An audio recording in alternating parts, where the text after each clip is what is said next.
56-year-old woman, British woman, who traveled to Indonesia has just been sentenced to death because she allegedly smuggled drugs to Bali. Now, she smuggled $2.5 million worth of cocaine, and Indonesia is extremely strict when it comes to their drug laws. In fact, they're known for sentencing people to the death penalty if they are caught smuggling drugs. And it's incredible because in this case, prosecutors were only seeking 15 years. But the judge in this case was like, yeah, 15 years, not good enough. We're not only going to sentence her to execution, but she will be executed with a firing squad. Yeah, keeping it classy. All right, now look, $2.5 million is a lot of money. I get that. So that seems like significant drug trafficking, if she's actually guilty. Now, having said that, executing someone for drug trafficking is crazy. Look, they used to do, to give you a sense of proportionality here, for alcohol, they used to do smuggling, right? And they would traffic in alcohol when it was illegal. And, you know, then you got the gangs, as we do have with the drugs now. We have the drug cartels, and back in the day, with alcohol, it was Al Capone and Lucky Luciano, etc.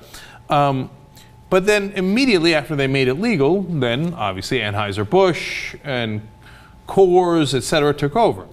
Now, could you imagine after, like, so the day before you can execute somebody, the day after they're the most legitimate businessman in the history of the world. Anheuser-Busch, Alfred Coors. Is it Alfred? No, it's Adolf. It's a weird, creepy name, right? Adolf Coors. Oh, the most legitimate business guy there is an upstanding member of the community. Yeah.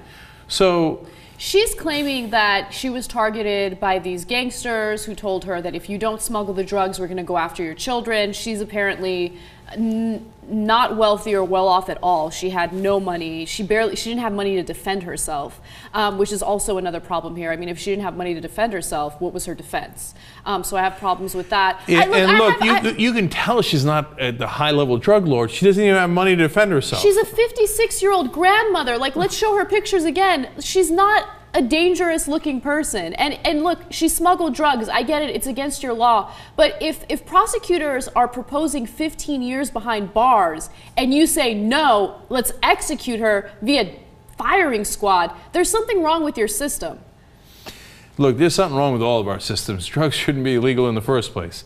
But this is obviously above and beyond. It's mental. Yeah, and I love that you mentioned that because the United States is no better, okay? We have some states that are proposing legislation that would lock people away for life if they're caught with marijuana, okay? In Texas, they're extremely harsh when it comes to people who get caught with hash. I mean, we have ridiculous laws as well. I mean, execution goes above and beyond that. But at the same time, like, all of these anti-drug laws are so stupid. So many lives are lost. So many lives are ruined because of this stupid law.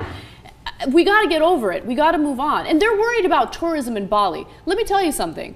People who are going to Bali want to party, okay? People don't want drugs. They won't do drugs. If people want to do drugs, they're going to find a way to get it.